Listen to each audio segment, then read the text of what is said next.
What is the next asset that is going to come into picture? It is the quick ratio. What is this quick ratio? You take the current assets, reduce it by the inventory. That is, you will be holding some inventory, divided by the current liabilities. It gives you the quick ratio. What does this quick ratio give you? It gives you the firm's ability to pay off short-term obligations without relying on the sale of inventories. So there is an inventory with you. Without having to bother on the sale of this particular inventory, you can still service the current assets that you have taken. The last ratio is inventory to net working capital. How do you calculate this inventory to net working capital? It is inventory divided by current assets minus current liabilities. What does this give you? It gives you a measure of the extent to which the firm's working capital is tied up in inventory. In other words, as I mentioned throughout this particular lecture, you don't produce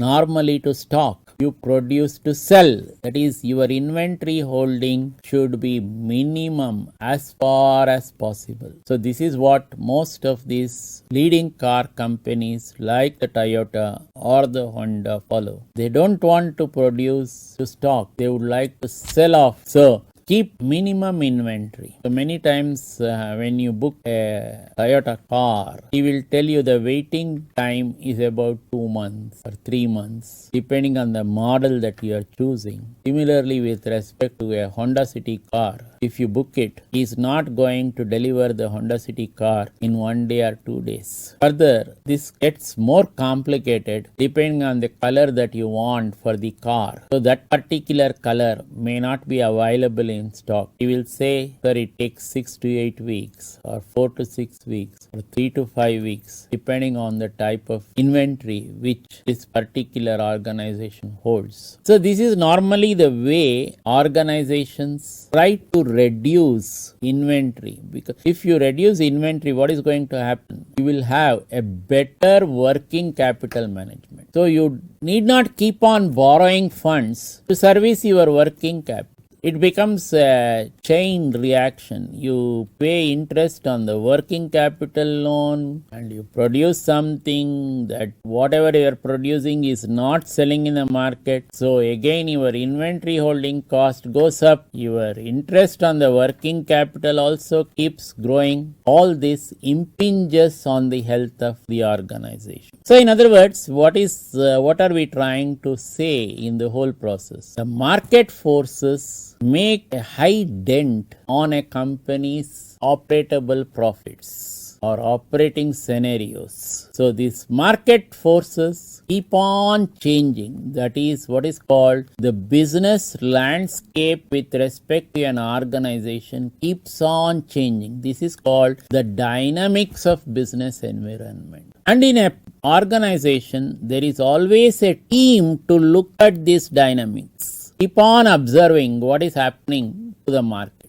in which the company is operating. So their job is from the morning to the evening is to keep on looking at how the business environment is changing. All this was given by a wonderful Indian, who is now no more, named Soumitra Ghoshal, who did this wonderful business landscape analysis. He was from the London School of Business. So he gave how to map this business environment with respect to an organization. How do you map it? So much on these liquidity ratios. So with respect to any organization, you have to look at these 4 ratios. One is the profitability ratios. Second is the leverage ratios. Third is the liquidity ratios. Fourth is the activity ratios. These 4 ratios you must and should look at. In addition, you can also look at a few more ratios. What are these ratios? These are called other ratios. What are these other ratios? These other ratios refer to dividend yield on common stock, price earnings ratio,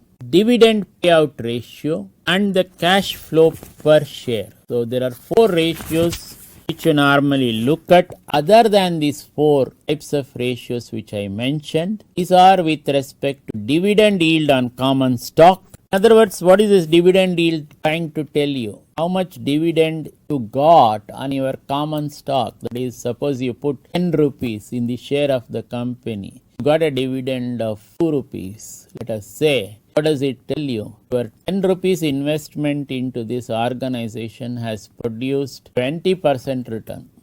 This is many times questions which you yourself will ask. Suppose somebody wants from you money, set up a business. You will always ask, how much return am I going to get by investing in your business? Suppose he says that you can expect an 8% return. Normally start thinking, business has its ups and downs. In other words, a business always has a risky proposition associated with it. Suppose I keep my money in the bank in a fixed deposit. Without taking much risk, I can get this 8% return. Why should I invest in this business? And suppose in a particular year, this business is not performing well, and this 8% return will also not come. It may be much less than 8%. So these are the types of scenarios business investor would be looking at. Will always look at why I should invest in this business. What is the type of return which I am going to get? Second ratio that you are looking at is called the price earnings ratio. What is this price earnings? Normally share of 10 rupees when you are looking at with respect to the stock market gives you a much higher this thing. That is, you anytime start wondering with respect to an organization, by how much is my share growing? Is the 10 rupees share at 10 rupees only, or is it 20 rupees or 30 rupees? In other words, this current market price per share divided by the after tax earnings per share gives you the price earnings ratio. It tells you the faster growing or less risky firms tend to have higher prices earning ratios than do slower growing or more risky firms. So as an investor, you might like to put your money in a less risky firm other than a high risk firm. Dividend payout ratio tells how much of the percentage of profits is paid out by the company as dividends. A company might like to keep a certain amount of money in its reserves. Why does it keep it in reserves? Maybe to ward off an undesirable situation with respect to the company where its cash is coming under serious threat. That is, if an organization does not have cash, and again you go in for borrowing. Suppose you develop a good healthy reserves, you don't have to go in for borrowing. But take the example of Infosys. Its cash reserve position is in such a healthy state that even when it wants to acquire any other company, it can do so from its own reserves. It doesn't have to borrow. Similar is the situation with respect to many Tata companies as well.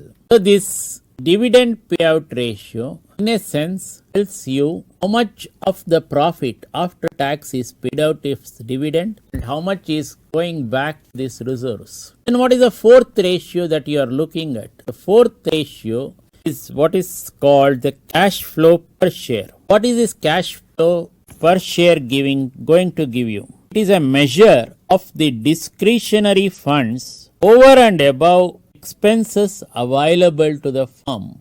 In a way, it is also again pointing out the type of reserves only. So, dividend payout ratio, cash flow per share gives you an indication of how much reserves an organization is keeping to ward off threats as and when it perceives. So, how do you calculate this cash flow per share? It is calculated by after tax profits plus the depreciation divided by the number of common shares outstanding. All these formulae which I have just listed, I have uploaded this in a PDF. This is also available to you in my case studies book. Kindly go through this PDF material. It will be very helpful for you to analyze an organization using these ratios. It will make you become more informed person. What do you mean by saying you become more informed person? You are not just talking through thin air. You are talking with facts and figures.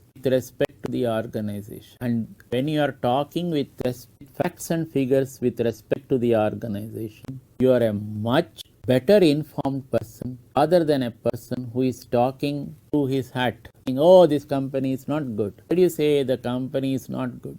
What is it that you have in your weapons armory? Categorize this company as bad. Suppose this question were to be asked to him and he is not able to answer, then it becomes a question mark. The same breath, you are able to say to the point why this organization is going through troubled times and hence presents a risky investment to your facts and figures, then you are in a better position to convince the investor. So in other words, all these ratios will help you to analyze an organization much better, and your case analysis should cover to the extent possible and to the extent relevant these ratios. That is, you must calculate these ratios with respect to the organization. We will stop here. We will continue in the next lecture. Marketing environment. Thank you.